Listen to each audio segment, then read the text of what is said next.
प्रणालीमा रूपान्तरण गरिनेछ।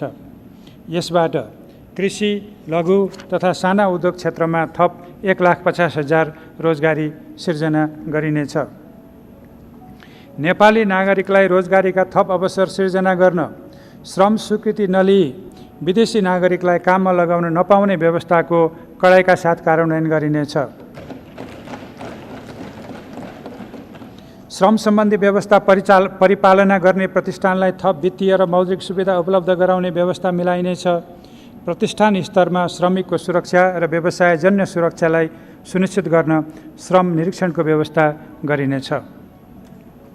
वैदेशिक रोजगार प्रवर्धन कोषलाई वैदेशिक रोजगारीमा गएका श्रमिकको कल्याणका अतिरिक्त रोजगारी पुनर्स्थापना गर्ने कार्यक्रममा समेत उपयोग गरिनेछ। वैदेशिक रोजगारीबाट फर्केका व्यक्तिहरूको सिप, अनुभव र रुचिको अभिलेख बनाई देशभित्र सिर्जना हुने कामका अवसरहरूमा जोडिनेछ। सामाजिक सुरक्षा र नागरिक संरक्षण।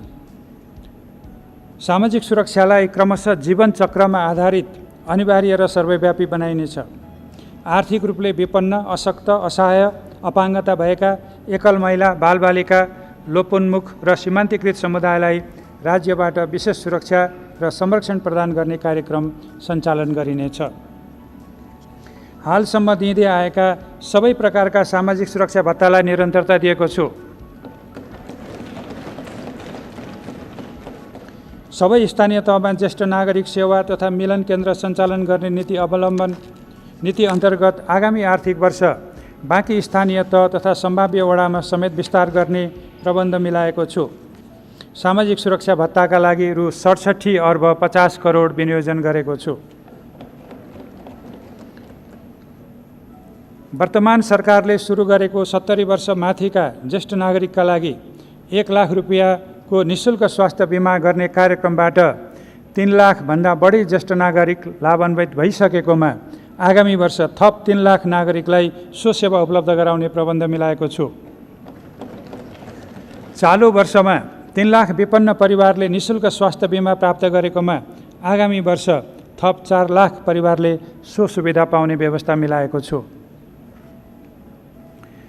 बालबालिकालाई राज्यले संरक्षण गर्नुपर्छ भन्ने सरकारको धारणा अनुरूप आगामी वर्ष दलित तथा कर्णाली क्षेत्र र तराई मधेस लगायतका गरिबीका रेखामुनि परेका परिवारका बालबालिकालाई समेट्ने गरी बाल संरक्षण अनुदानको दायरा फराकिलो बनाएको छु।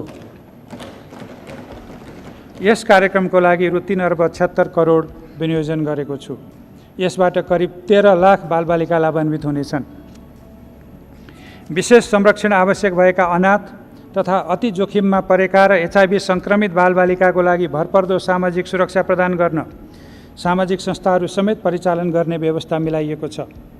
असहाय, बेवारिसे, सङ्क्रमित र आश्रयहीन लगायत सबै सहयोगापेक्षीको आश्रय, संरक्षण र हेरचाह गर्दै देशलाई सडक मानव मुक्त राख्ने प्रबन्ध मिलाइएको छ। भौतिक पूर्वाधार अपाङ्ग मैत्री बनाइनेछ। अपाङ्गता भएका व्यक्तिको मनोबल बढाउन शिक्षा, स्वास्थ्य, रोजगारी र सामाजिक गतिविधिमा सम्मानजनक पहुँच स्थापित गरिनेछ। दृष्टिविहीनले प्रयोग गर्ने सेतो छडी र ब्रेल लिपिका पाठ्यक्रम निःशुल्क उपलब्ध गराइनेछ। साङ्केतिक भाषाको विकास तथा अनुसन्धानलाई प्रोत्साहित गरिनेछ।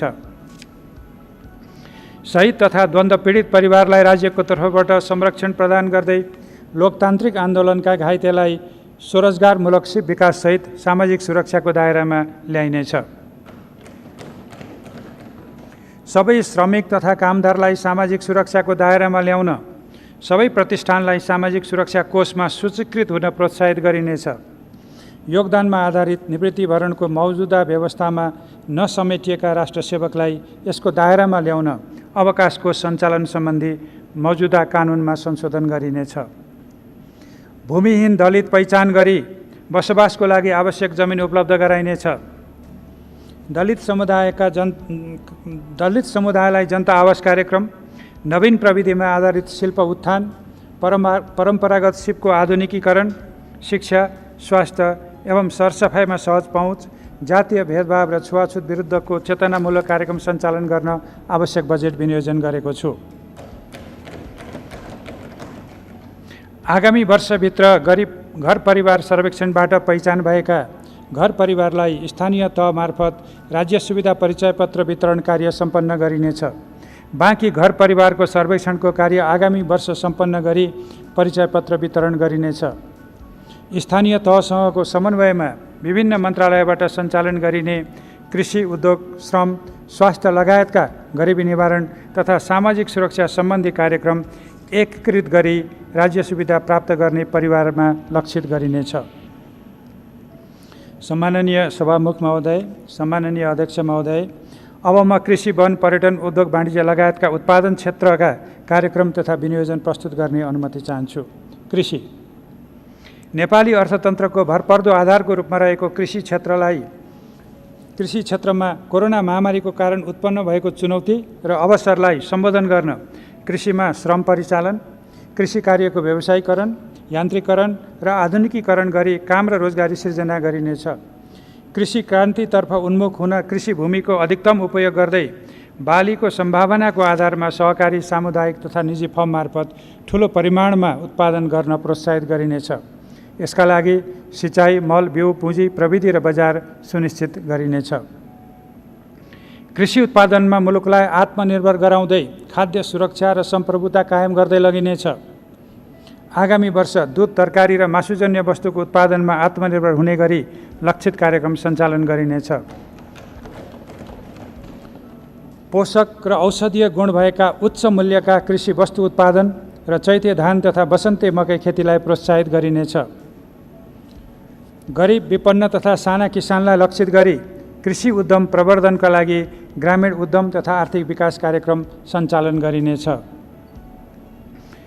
प्रधानमन्त्री कृषि आधुनिकीकरण आयोजनालाई पुनर्संरचना गर्दै स्थानीय सम्भावनाका आधारमा एक स्थानीय तहमा एक उत्पादन पकेट क्षेत्र कार्यक्रम सञ्चालन गरिनेछ। आगामी वर्ष कृषि र पशुपालनका थप 250 पकेट क्षेत्र विकास गरी प्रत्येक स्थानीय तहमा कम्तीमा एक कृषि पकेट क्षेत्र रहने सुनिश्चितता गरिनेछ। यसका लागि रु 3 अर्ब 22 करोड बजेट छुट्याएको छु। खाद्य स्वच्छता प्रवर्धन तथा नियमन गर्न कानुनी संरचना तयार गरिनेछ। आगामी वर्ष कर्णाली र गण्डकी प्रदेशमा खाद्य गुणस्तर प्रयोगशाला सञ्चालनमा ल्याइनेछ। विषादीको उपयोग सुरक्षित स्तरमा राख्न जनचेतना अभिवृद्धि र प्रभावकारी नियमन गरिनेछ। सबै स्थानीय तहमा घुम्ती प्रयोगशाला मार्फत माटो परीक्षण गरी उपयुक्त बिउ, मल लगायतका कृषि सामग्री सिफारिस गर्ने व्यवस्था मिलाइनेछ। खेतीबाली लगाउने समय अगावै रासायनिक मलको पर्याप्त आपूर्ति सुनिश्चित गर्न रासायनिक मलको अनुदानमा बजेट वृद्धि गरी रु 11 अर्ब पुर्याएको छु। प्राङ्गारिक मलको प्रयोग बढाउँदै अर्ग्यानिक खेतीलाई प्रोत्साहित गरिनेछ। यस्तो उत्पादनलाई ब्रान्डिङ गरी बजार प्रवर्धन गरिनेछ। किसानलाई गुणस्तरीय र उन्नत जातको बिउ उपलब्ध गराउन बालीको उन्नत जात विकास गर्दै बिउको गुणस्तर परीक्षणलाई विस्तार गरी इजाजत प्राप्त विक्रेताबाट उन्नत बिउ खरिद गर्ने किसानलाई नगद फिर्ता गर्ने व्यवस्था मिलाइएको छ।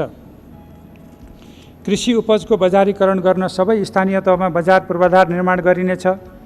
काठमाडौँको चोभारमा निर्माणाधीन फलफुल तथा हाट बजार सञ्चालनमा ल्याइनेछ। सबै प्रदेशमा 78 कृषि थोक बजार निर्माणका लागि स्थानीय तहलाई वित्तीय हस्तान्तरण गर्न तथा प्रदेश स्तरीय कृषि उपजको हब मार्केट स्थापना गर्न बजेटको व्यवस्था गरेको छु। कृषि जमिनमा कृषकको पहुँच विस्तार गर्न करार खेती, चक्लाबन्दी र सामूहिक सहकारी खेतीलाई प्रोत्साहित गरिनेछ। कृषि उपजको समर्थन मूल्य तोकी खरिद गर्ने व्यवस्था मिलाइनेछ। आगामी वर्षदेखि स्थानीय तह, सहकारी सङ्घ संस्था एवं भूमि ब्याङ्क मार्फत हुने भूमि खेती र सामूहिक खेती गर्ने समूहलाई मात्र शीत भण्डार निर्माणमा अनुदान दिइने व्यवस्था मिलाएको छु। खाद्य सुरक्षा तथा आपूर्ति व्यवस्थापनलाई सुदृढ तुल्याउन र कृषि उपजको मूल्य सुनिश्चितता दिन 200 खाद्य भण्डारण केन्द्र स्थापना गर्न स्थानीय तहलाई रु 1 अर्ब वित्तीय हस्तान्तरणको व्यवस्था गरेको छु। यस्ता केन्द्र मार्फत समर्थन मूल्य तोकिएका कृषि उपज खरिद गर्ने र एक तहको प्रशोधन गरी बिक्री गर्न तथा सहकारी र निजी क्षेत्रमा हाल सञ्चालनमा रहेका खाद्य गोदामको मर्मसम्भार गरी खाद्यान्न सञ्चय गर्न खाद्यान्न ब्याङ्कको अवधारणा कार्यान्वयन गर्ने व्यवस्था मिलाएको छु। सबै स्थानीय तहमा कम्तीमा एक कृषि र एक पशु सेवा प्राविधिकको व्यवस्था मिलाउन रु 50 करोडको व्यवस्था गरेको छु। कृषि क्याम्पसमा स्नातक अध्ययनरत विद्यार्थीलाई इन्टर्नसिप गराउने तथा विभिन्न प्राविधिक शिक्षालयमा अध्ययनरत विद्यार्थीलाई पढाइसँगै आय आर्जन गर्ने व्यवस्था मिलाएको छु। कृषि, बाली तथा पशुपक्षी बिमाको दायरा विस्तार गरी जोखिम न्यूनीकरण गर्न बिमा प्रिमियम अनुदान रकममा वृद्धि गरिएको छ। बाली बिमा गर्दा प्रिमियम बापत कृषकले तिर्नुपर्ने रकम बाली उत्पादन भएपछि तिर्न पाउने सुविधा दिइनेछ। कृषिको उत्पादन तथा बजार जोखिम कम गर्न मोबाइल एप्स मार्फत किसानका लागि मौसम, बिउ बिजन, खेती प्रविधि र बजार मूल्य सम्बन्धी सूचना उपलब्ध गराइनेछ। फलफुलका बिरुवा रोप्ने र संरक्षण गर्ने कार्यलाई अभियानको रूपमा सञ्चालन गर्न आगामी वर्ष कृषितर्फ थप 50 लाख र वनतर्फका कार्यक्रमबाट थप 55 लाख फलफुलका बिरुवा उत्पादन गरी वितरण गरिनेछ। प्रत्येक स्थानीय तहमा नर्सरी स्थापना गरी कम्तीमा 10,000 फलफुलको बिरुवा उत्पादन गर्न प्राविधिक सहयोग उपलब्ध गराइनेछ। उपयोगविहीन सार्वजनिक जग्गा, सडक र राजमार्गका किनारा र नदी उकासबाट प्राप्त हुने जमिनमा अभियानको रूपमा फलफुल र अन्य उपयुक्त खेती गर्न निजी, सहकारी र सामुदायिक सङ्घ-संस्थालाई प्रोत्साहित गरिनेछ। सहकारी सङ्घ-संस्था मार्फत कपास, रेशम, ऊन र अन्य धागोजन्य उत्पादन एवं प्रशोधनका लागि अनुदानको व्यवस्था गरेको छु। उखु उत्पादक किसानलाई उत्पादन परिमाणका आधारमा प्रदान गरिने अनुदानलाई निरन्तरता दिन रु 95 करोड